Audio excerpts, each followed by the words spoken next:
Salut Moussaillon, on se retrouve aujourd'hui devant un First 27 des années 80. Le principe en fait c'est qu'une pote l'a acheté récemment près de Nice, à Saint-Laurent-du-Var. Et ce qu'on veut faire maintenant c'est de l'amener jusqu'à Martigues, là où on a une place temporaire. Faut savoir que dans le sud c'est très compliqué de trouver une place au port. Le souci c'est qu'il avait jamais trop navigué. Mon ami l'a acheté 2000 € voilà, il y a quelques mois, elle a fait les premiers travaux dessus. Mais maintenant on a fait des premières navigations pour un petit peu essayer de voir ce qui allait moins. Il y a pas mal de choses qui se sont cassées pendant les premières naves malgré les premières réparations. Et donc ce qu'on va faire aujourd'hui c'est de préparer la navigation de demain. Quand on vient d'acheter un bateau il y a souvent pas mal de choses à faire, mais voilà, maintenant il faut savoir que la réparation c'est pas du tout mon point fort sur un bateau. Je pense qu'il faut aussi apprendre en faisant, et au pire on verra pour la navigation de demain si tout ça tient. Le principe de la navigation c'est d'aller de hier où on est jusqu'à La Ciotat, et à La Ciotat ensuite je vais le laisser peut-être 1 ou 2 jours et ensuite on reprendra la navigation pour aller jusqu'à Martigues. Donc là ce que j'enlève c'est ce qu'on appelle le taux de GV, ça permet de protéger la grand voile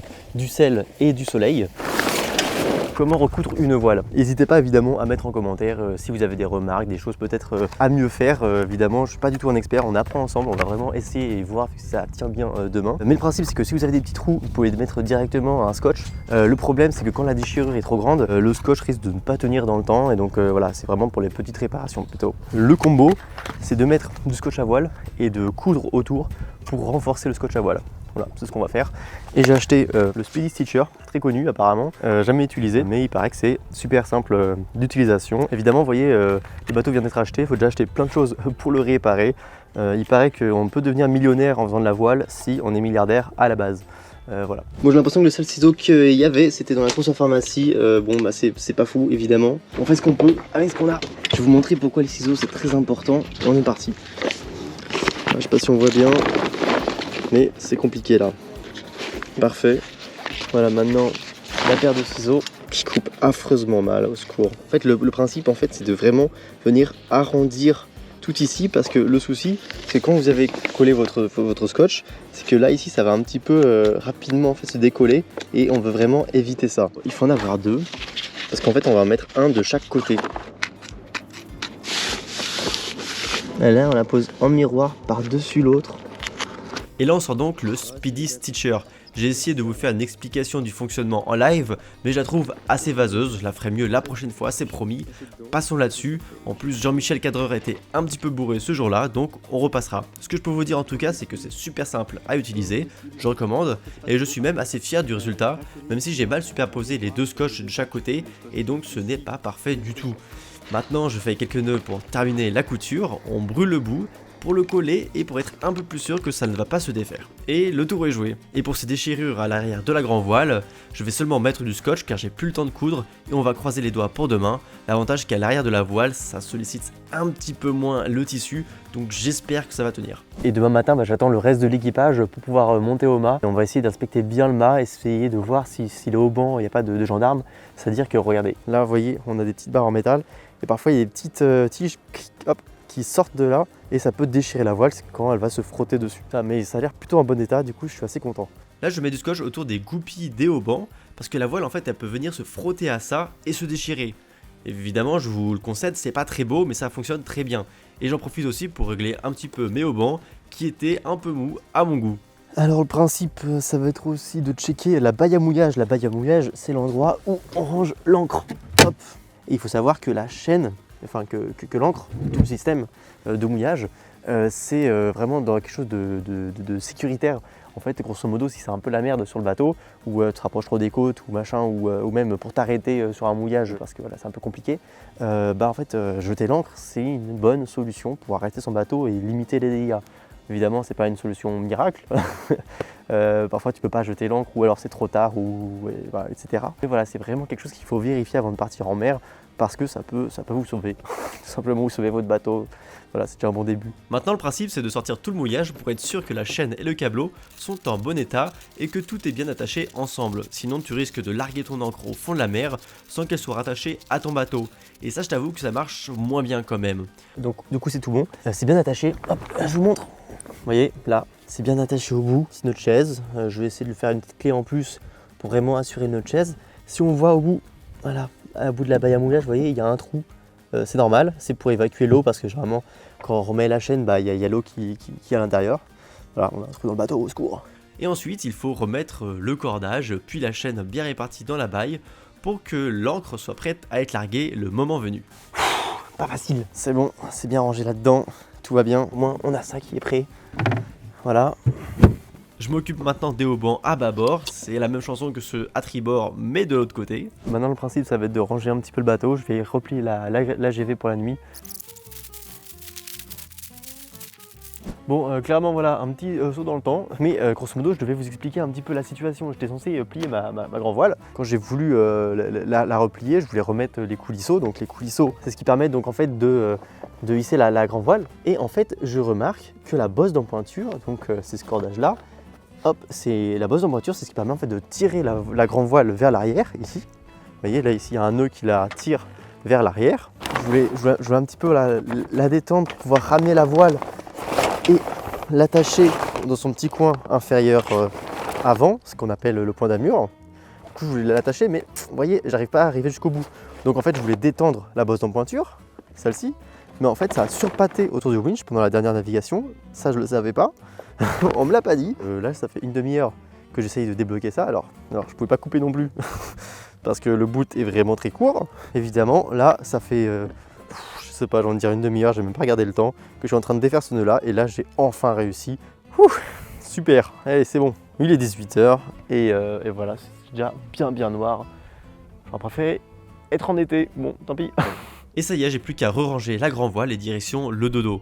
Le lendemain, je n'ai pas filmé la montée au mât ni la navigation car on avait un millier de choses à faire et il fallait vraiment qu'on arrive avant la nuit car on n'a pas de feu fonctionnel. Et comme le vent était un peu fort par rapport à ce voilier pas tellement fiabilisé non plus, je me suis concentré sur la navigation. Mais ne vous inquiétez pas, je vous ai filmé le prochain trajet qui arrive. Quand on est arrivé sur le bateau, il n'y avait pas ce petit embout, hein, embout classique que tout le monde connaît. Quand on achète un bateau, on n'a pas forcément tous les accessoires qu'on pense se trouver forcément. Et en fait non. Et le truc c'est qu'après vous êtes très déçus si vous ne l'avez pas. On est content et on peut retirer ça. Et puis surtout là, je vais naviguer en solo. Donc en fait, je n'ai pas de pilote automatique. Donc tout ce qui est fait avant de partir, bah, c'est plutôt pratique quoi. Maintenant ce qu'on va faire, c'est qu'on va un petit peu préparer les amarres. D'habitude quand on prépare les amarres, on met le moteur et tout. Voilà, parce que ça permet de nous aider un petit peu. Là le souci c'est que si je mets le moteur, vous n'allez plus rien entendre. Donc on va pas mettre le moteur, mais voilà.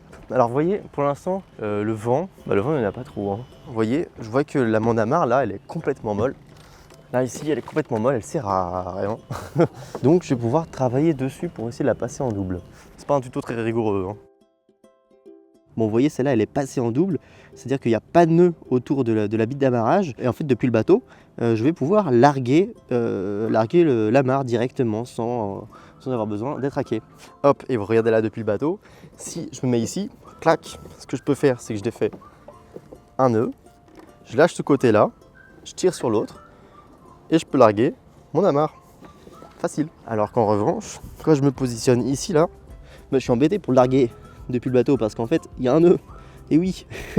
Et donc si je veux larguer cette amarre, alors soit je l'abandonne, bon on n'est pas assez riche pour ça, soit il faut descendre à quai machin, et donc en fait ce qu'on va faire c'est qu'on va la passer en double, c'est là aussi. Bon, et maintenant avant de partir évidemment il va falloir ranger tout à l'intérieur parce que c'est le bordel, et quand on navigue il faut vraiment que tout soit bien rangé. Alors le principe aujourd'hui c'est d'aller le plus proche possible de Martigues. Donc là actuellement on est à La Ciotat, on est arrivé il y a quelques jours, évidemment il n'y a pas beaucoup de vent, donc on va voir où est-ce que ça nous mène. Donc imaginez là tout ça là, il faut le ranger parce que ça tombe, ça casse, ça abîme le bateau, on n'est pas content. Allez, on range tout et on va pouvoir y aller. Je tourne le coupe-circuit pour allumer la batterie, ce qui me permet d'allumer le moteur. D'où bruit, je vous laisse en profiter une seconde. Ah, délicieux. J'allume ensuite la VHF, je croyais qu'on m'avait dit qu'elle fonctionnait, on verra par la suite que non, pas du tout, j'aurais dû faire un test. Et ensuite je prépare les écoutes, je défais les bouts lovés pour être prêt à hisser et régler les voiles le moment voulu. Moi je jette tout ça bien défait dans la descente, mais il y a d'autres écoles bien sûr. Je détends un peu l'appendis à l'avant, ce qui va me permettre de rapprocher mon bateau du quai, parce que j'ai une entorse et je veux pas risquer de m'abîmer un peu plus. Je passe ma deuxième amarre en double comme on a vu, petit nœud de taquet pour tenir le tout en attendant, et on met un petit coup de moteur en marche avant, ce qui me permet d'aller larguer l'appendis à l'avant. Sur mon chemin, je remarque que j'avais oublié de ranger un bout, grosse erreur de ma part en réalité, car si le bout tombe à l'eau et se bloque dans l'hélice, tu arrêtes le moteur, ce qui est plutôt gênant quand tes voiles ne sont pas encore hissées, et je passe les autres problèmes éventuels. Je largue l'amarre à tribord, et après avoir utilisé l'amarre à bâbord comme point de pivot, je la largue aussi. Et là, si vous êtes fin observateur, vous avez remarqué que j'ai oublié mon trépied sur le quai. Yes!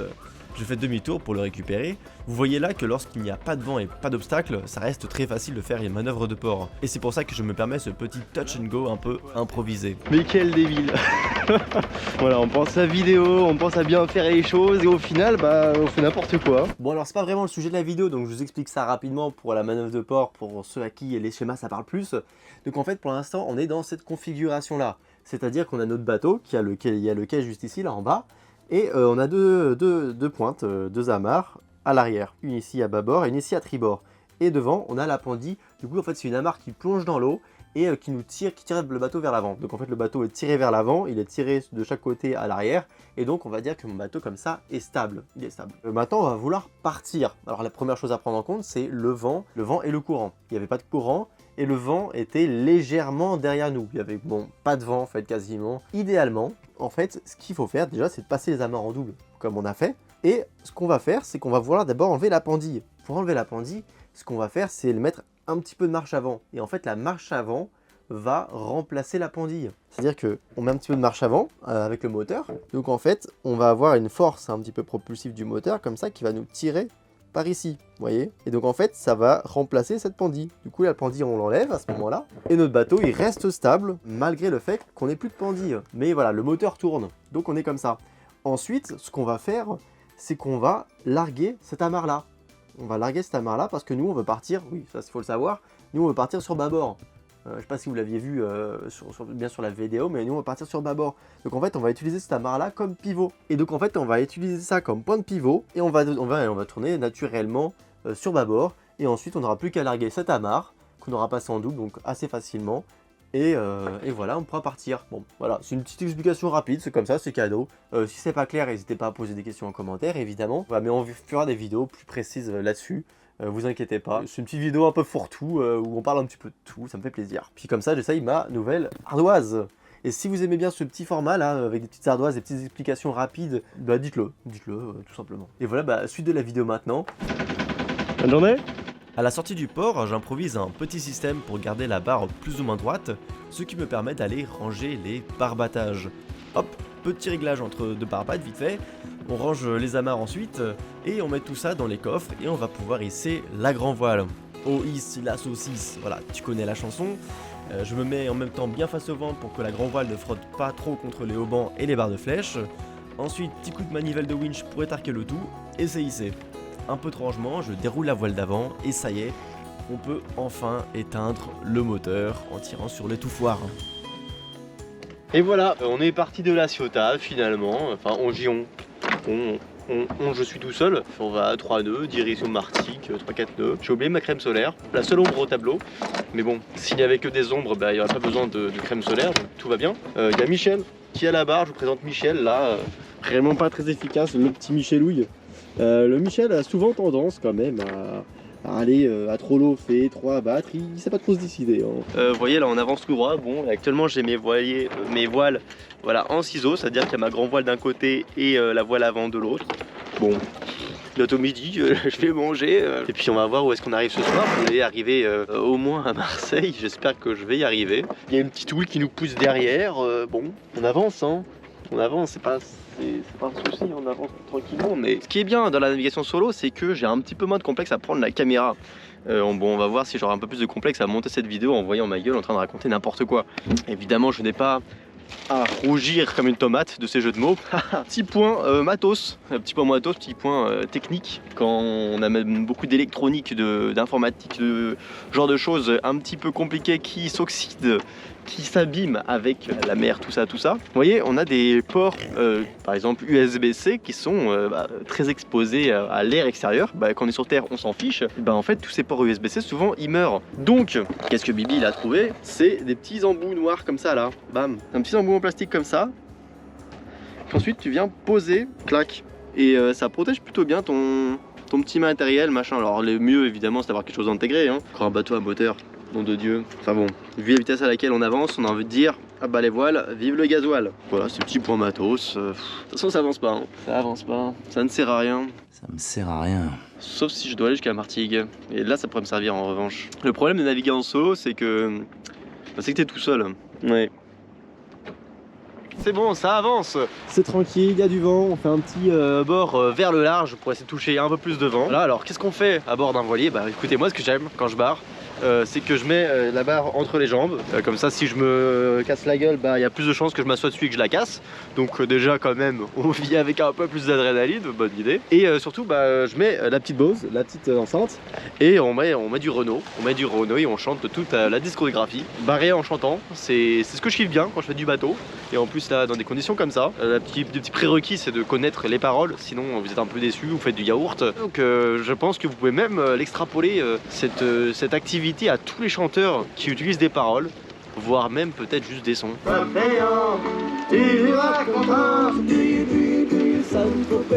Je peux pas encaisser les drapeaux, quoique le noir soit le plus beau. Alors naviguer en décembre en Méditerranée, c'est en fait naviguer quand il y a du vent, il y a une mer plate, il fait beau, il fait chaud, on est voilà, petit pull, tranquillement, et bah on croise une personne depuis le début sur l'eau. Bon, il y a des petits bateaux à moteur, mais premier voilier qu'on croise, il y en avait un au large, rapidement avec un ski. Pour toi ma princesse, j'en ferai des tresses. Je viens pas de la cité, mais le beat est bon. Je viens pas de Paname, mais de Marly Gaumont. Devinez qui je suis. Et voilà Moussaillon, nous sommes en train de longer l'île Riou, l'île la plus imposante au sud des Calanques de Marseille. On peut pas voir les Calanques qui sont juste derrière. D'habitude d'ailleurs je passe entre Riou et les Calanques, c'est plus joli.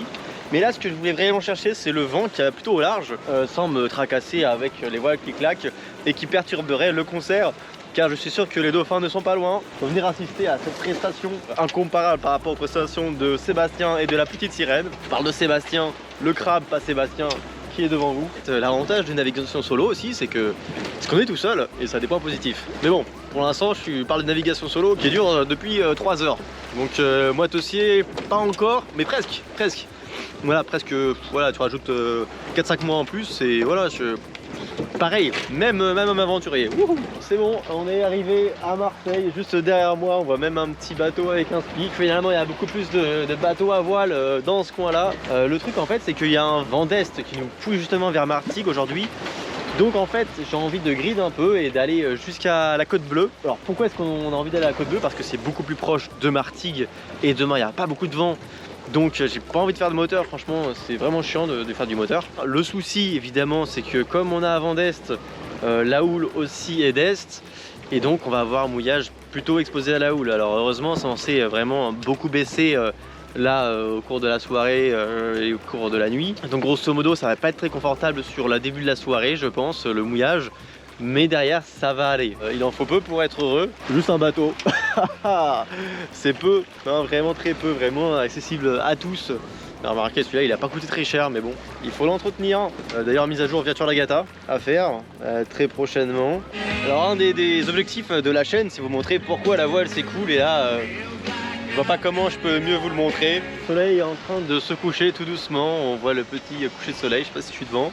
Ouais, on a sorti le bonnet, il commence à faire froid, la nuit tombe et là on se rappelle qu'on est quand même bientôt en hiver. Bientôt en hiver, on est en décembre. Peut-être un pilote automatique aurait été pas mal quelquefois pour descendre dans la cabine, aller chercher le manteau. Mais bon, avec un petit boot, on s'en tire bien, il n'y a pas de souci quand même. Voilà derrière moi l'usine pétrochimique, je sais pas trop quoi. Du côté de Martigues, voilà un paysage tout à fait fantastique, c'est faux. Pour arriver jusqu'à Port-Ferrière, il faut passer par un long chenal que je n'ai jamais emprunté et qui peut être fréquenté par des pêcheurs et des gros bateaux. Je me suis en plus rendu compte à ce moment-là que j'entendais super bien les autres bateaux avec ma VHF, mais que je ne pouvais contacter personne. Super, voilà, c'est sécurité avant tout. N'ayant pas de feu en plus, c'est déjà très border mon arrivée de nuit. Je décide donc de m'arrêter à Port-de-Bouc qui se situe juste avant le chenal pour la nuit, avant de reprendre ma route le lendemain. C'est bon, et voilà Moussaillon, on est arrivé... Oula, on est arrivé à Port-de-Bouc. Petite navigation un petit peu mouvementée, voilà, avec des petites surprises à droite à gauche. Effectivement, Port-de-Bouc, je pensais pas arriver ici ce soir. Là, je suis rincé. Je me suis levé à 6 h ce matin. À la Ciotat, préparation du bateau, barré jusqu'ici parce que pas de pilote automatique. J'avais GG à la barre, mais vous avez bien vu que GG à la barre, c'était pas fou quoi. Debout, tac tac, demain matin, on va devoir remonter le canal pour arriver jusqu'à Port-de-Ferrière. Clairement, je mettrai pas GG à la barre, je me mettrai moi-même. Ah oui, Port-de-Bouc. L'arrivée, tu sens qu'il y a une petite odeur, hein, parce qu'il y a une usine pétrochimique juste à côté. Est-ce que l'odeur n'est pas cancérigène, hein? On va espérer que non.